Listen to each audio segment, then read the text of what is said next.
She's always had a passion for reading. Opal Lee had a unique rule in her home. As long as her kids had a book and were reading, they didn't have to clean up. I'd rather they read than the house was clean. Now the 94-year-old's home doubles as both a museum to her life's remarkable story and a large library you'd expect from the former educator who hasn't stopped trying to teach. Look, Gia, look at this beauty. Opal Lee is my grandmother and my boss.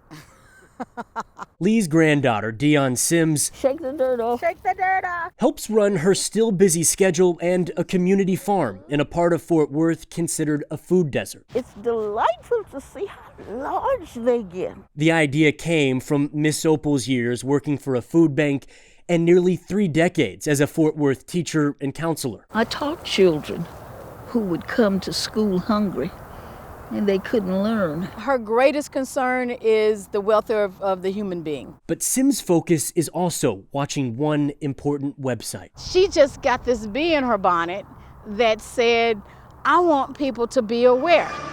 Opal Lee is best known for her decades-long effort to make Juneteenth a national holiday, and her online petition now has a goal of 3 million signatures. I just haven't given up.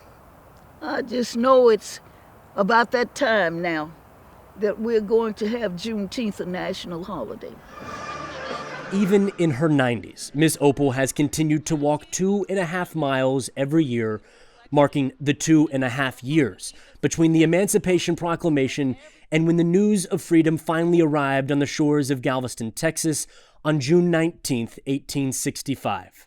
She first celebrated the holiday as a kid in Marshall, Texas, before moving to Fort Worth at age 10. Her mother sold the cow for train fare so they could move to Fort Worth. Bud Kennedy is a Fort Worth Star-Telegram columnist and city historian. You know, that sounds like something that you would hear out of a storybook. He's covered Lee's movement from Fort Worth to D.C.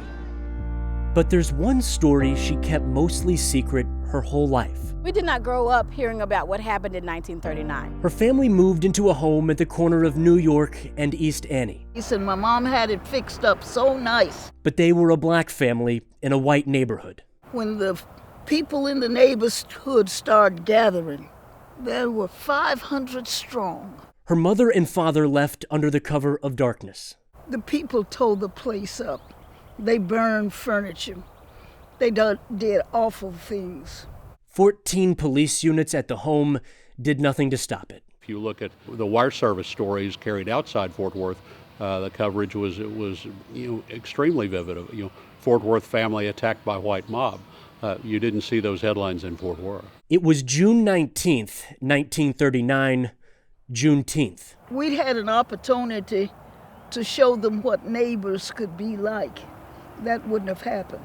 Today, the corner lot is as forgotten as the story that happened there. It wasn't something that held a bitterness for her.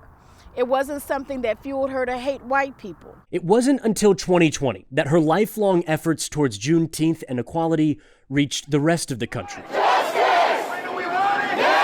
The killings of black people across America led to protests that opened eyes and minds to how close the past is to the present. Those kinds of things are wake-up calls, and people have decided we're not going to take this anymore. The petition went from 80,000 signatures at the end of May to more than 800,000 by Juneteenth, and Miss Opal delivered 1.5 million signatures to Congress last fall. But a bipartisan bill to make Juneteenth a national holiday failed to move forward. And this is an educational opportunity for our country. To Lee, Juneteenth isn't about what happened on that day in 1865 or 1939.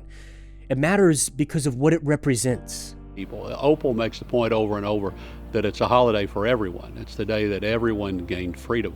She sees it as a yearly reminder for people to come together. I'd scream it from the housetops that unity is freedom.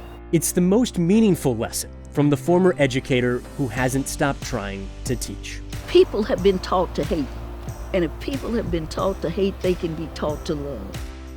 In Fort Worth, I'm William Joy.